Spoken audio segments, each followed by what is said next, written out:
On November 14, 2018 at 5:30 p.m., a seemingly innocent husband and his wife get handed the death penalty at a Thai court.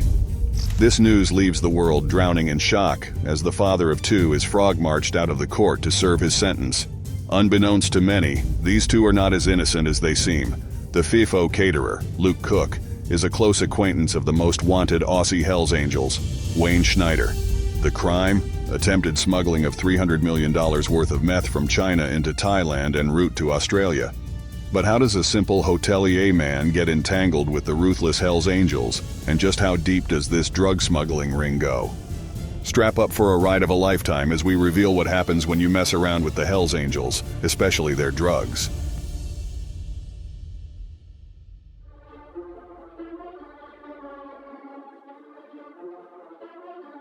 Australian authorities are cracking up on drug smugglers.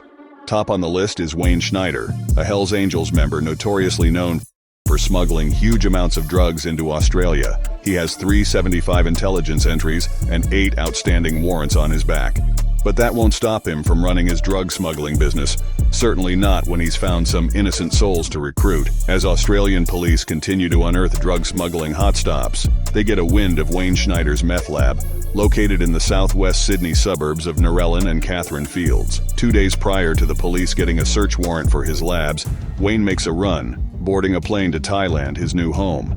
The next day, Australian police find the labs, but by then Schneider was on the opposite side of the world. 2 years later, Wayne meets up with another Australian fugitive, Antonio Bagnota.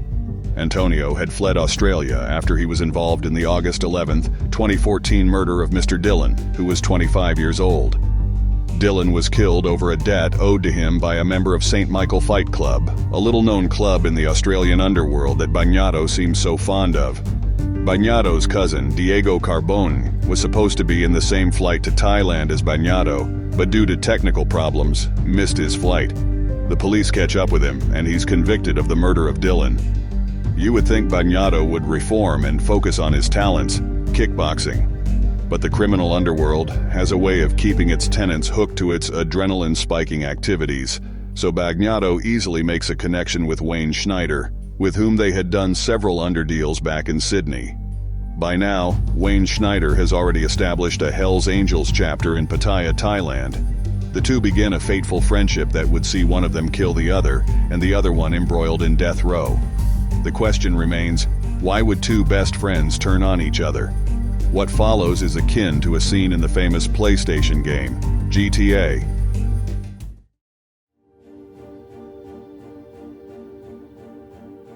Back in Pattaya, Thailand, Antonio Bagnota has established a gym, Tony's Gym. At face value, the gym is just another workout and training center. But that's not the end of it. In between the dark crevices of the building, a sinister truth is being hidden. A truth that will lead Luke Cook to his own entrapment, a life-changing ordeal that will see him attempt to smuggle $300 million worth of meth, also known as ice. But how does a loving father of two get involved with the inner workings of a gang? To understand this, let's look at Luke's background. Cook is an offshore worker and runs a bar and guest house in the coastal Thai town of Pattaya. One day, Antonio Bagnota comes to his bar, and he rents out one of the rooms on the top floor. Cook befriends him and builds a camaraderie with him, a decision that he would live to regret. Antonio Bagnota and Schneider become frequent guests to Luke Cook's bar. They also hang around Tony's gym with another Aussie, Douglas Shoebridge. As friends would do, Luke Cook opens up about his failing business. It's at this point that Wayne Schneider, the notorious Australian Hells Angels drug smuggler, spots an opportunity of a lifetime. To him, Luke Cook is the ultimate candidate to deliver his parcel. What makes him a perfect drug trafficker? He is married, has 2 sons, owns some failing businesses, and is desperate for some quick cash. So what's to stop him from this business opportunity from his friends? Nothing. So the deal is set. Luke is to get $10 million from Wayne Schneider and import on his behalf half a ton of meth into Thailand from China.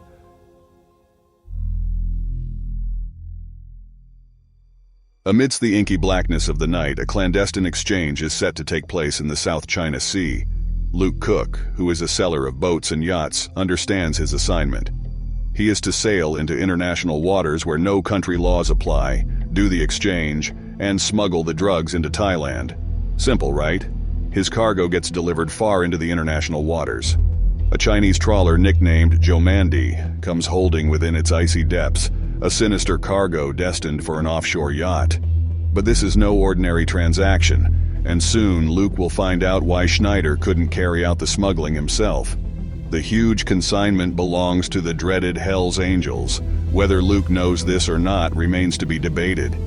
The exchange takes place. Luke is handed 4 yellow sacks marked with red Chinese characters. He's supposed to head back to shore in the Satahip district of Chonburi province. On his way back, a spooky border patrol yacht spots him. Like a deer caught in the headlights, he freezes. As the border patrol tries to get in touch, he quickly drops the bags into the ocean and disappears into the dark abyss of the night. But remember, those were no ordinary bags. They carry meth estimated to be worth $300 million destined for Australia. How will a bar owner and modest businessman raise such an amount to repay the dreaded Hell's Angels? This is where the rubber meets the road. The cover-up. Intrigued by the allure of hidden treasures, Shoebridge finds himself aboard the yacht, his fate inexplicably entwined with that of Cook. After the border patrol spiked Cook to throw the bags in the ocean, he has to find a way to retrieve the meth. Cook uses his web of deception to convince his friend Shoebridge, a professional diver, that he's lost some gold in the ocean. Shoebridge, intrigued by the possibility of endless wealth, deep dives into this murky underworld. His work? To retrieve the 4 yellow sacks now washed ashore by the waves. But as the hours wore on, Cook's facade began to unravel, revealing a far more sinister truth. Amidst slurred words and a haze of aggression, he confesses to the real nature of their mission. It was not gold that they sought, but rather hundreds of kilos of the deadliest treasure of all, ice, the crystalline demon that ensnares minds and destroys lives. Shoebridge bursts out in fury at the thought of being lured into a deadly game. The realization that he had been used, that he could have unwittingly aided in the hunt for drugs, gnawed at his soul. Cook is paralyzed by panic. The debt he has accrued will be a ticking time bomb, and the vengeful specters of his past would soon come knocking at his door. The clock is ticking, and their secret cargo, a half a ton of ice, has gone missing. Anything that could go wrong has actually gone wrong.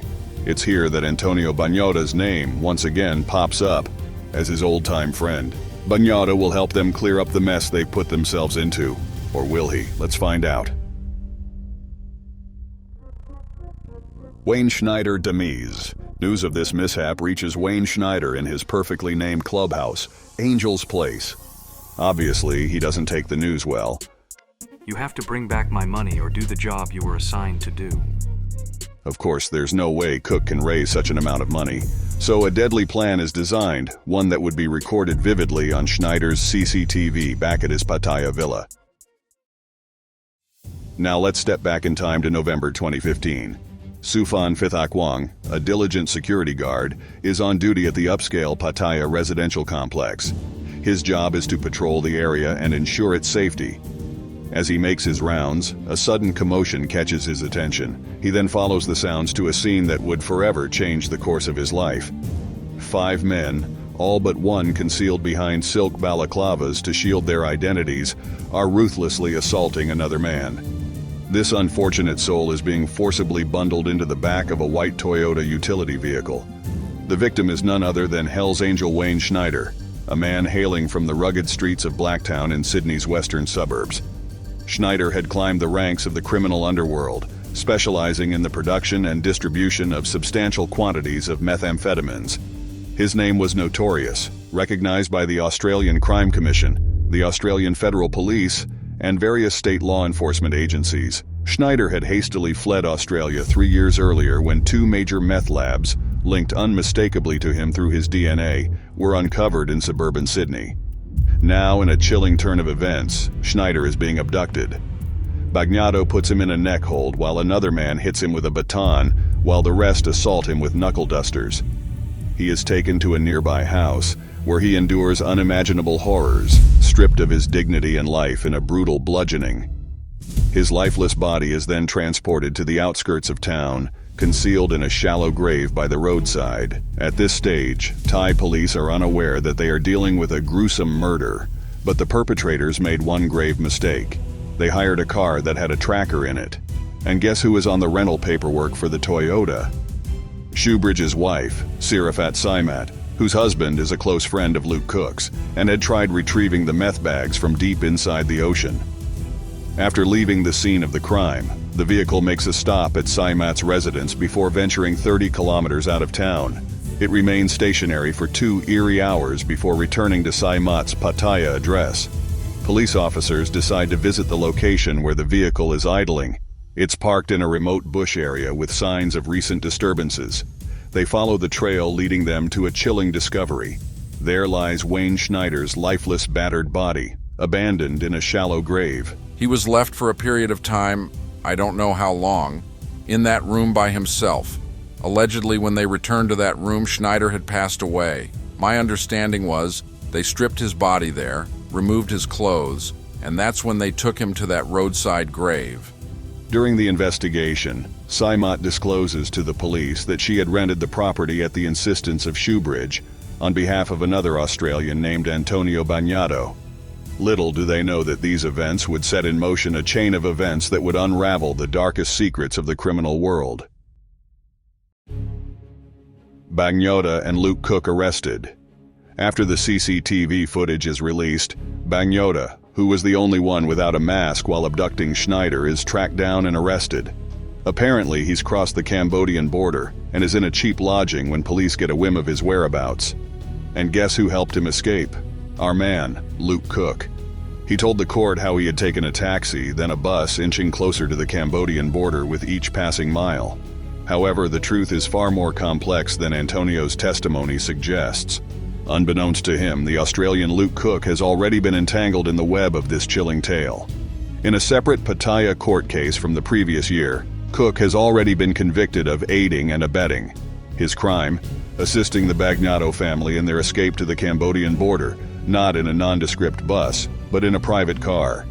Surprisingly, Cook's 3-month jail sentence is suspended for 2 years, just because he has pleaded guilty to his role in this sinister escapade. The plot thickens further as another witness emerges, a young man named Tyler Gerard, just 22 years old, who had experienced the horrors of that night firsthand. Gerard testifies that he too had been in the car that carried the Bagnota family to the Cambodian border. In a voice laced with apprehension, he reveals the truth. Luke decided he would take us to Cambodia, Gerard confesses. The court listens in rapt attention as he unravels the events leading up to their escape. So apparently, Gerard had broken his collarbone in a motorcycle accident mere days before Wayne Schneider's tragic murder. Antonio Bagnota had come to his aid, helping him find a hospital and extending a hand of friendship in their dire circumstances. About 9 hours after the kidnapping on $30 November, Bagnota called me and asked for my help to flee. He said he was scared. He helped me with my arm. He was my friend, so I helped him. As the pieces of this chilling puzzle fell into place, the courtroom remained gripped by the harrowing account of a night filled with fear, deception, and unlikely alliances. The $300 million arrest. How did the police link Luke Cook and his wife to the $300 million drug case? To understand this, let's recap the police facts. It all begins with a diabolical plan hatched in the darkest corners of China. The goal is to flood the world with a deadly wave of narcotics. Their sinister ambitions find an unlikely ally in the notorious Hells Angels bikers gang, nestled in the heart of Australia. To fund this nefarious scheme, they turn to a man named Mr. Schneider. A shadowy figure with connections to both sides of the law was the linchpin of this malevolent operation. He creates a front company called Global Marine Solution, a seemingly innocuous facade for their illicit dealings. With the stroke of a pen, Schneider's company acquires a vessel of treacherous intent, the yacht Jomandi. But this yacht was destined for a journey that would lead to chaos and despair. The yacht, like a pawn in a deadly game, changed hands, falling into the possession of Mr. Cook and his enigmatic Thai wife, Miss Kanyarat. Little do they know that this yacht would become the vessel of their own destruction. The fateful date of June 15, 2015, loomed ominously on the horizon. That day, the yacht Jomandi under the command of Mr. Cook and accompanied by Mr. Gerard, set sail from a marina in Pattaya. Their mission: come back with a sinister Chinese craft offshore and take delivery of hundreds of kilograms of crystal methamphetamine, a poison that could corrupt souls and entire nations. The yacht cuts through the tranquil waters, oblivious to the storm that is brewing. A routine patrol of the Royal Thai Navy, like an unexpected tempest, intercepts their path. Panic courses through their veins as they face a dire choice: risk capture with the drugs aboard, or make a desperate bid to escape the clutches of justice. In a moment of recklessness, they chose the latter, and bales of narcotics plunge into the unforgiving sea, swallowed by its depths. The consequences of their actions ripple across the coastal areas. It isn't long before the authorities are hot on their trail, launching a relentless police investigation that would bring them to their knees. In December 2017, Luke Cook and his wife are captured at Bangkok's Suvarnabhumi airport while returning to Thailand from Australia. What follows are 4 years of pain, anguish, and a relentless pursuit for justice. Luke and his wife endure a gruesome court grilling that see them get the death penalty. They launch an appeal which is thwarted by clandestine police processes that see them denied legal representation. In the midst of this chaos, a father's anguished cries for justice rings out.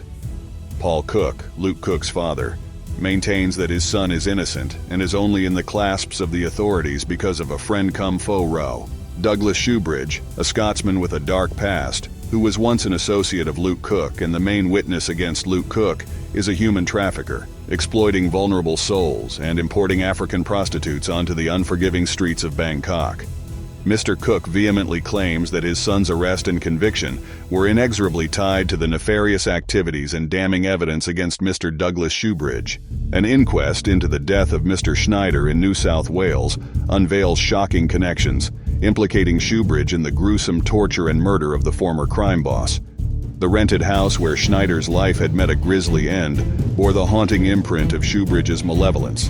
In the twisted tapestry of crime, deception, and vengeance, the players' fates remain uncertain, and the world watches in awe as this dark drama plays out on the international stage.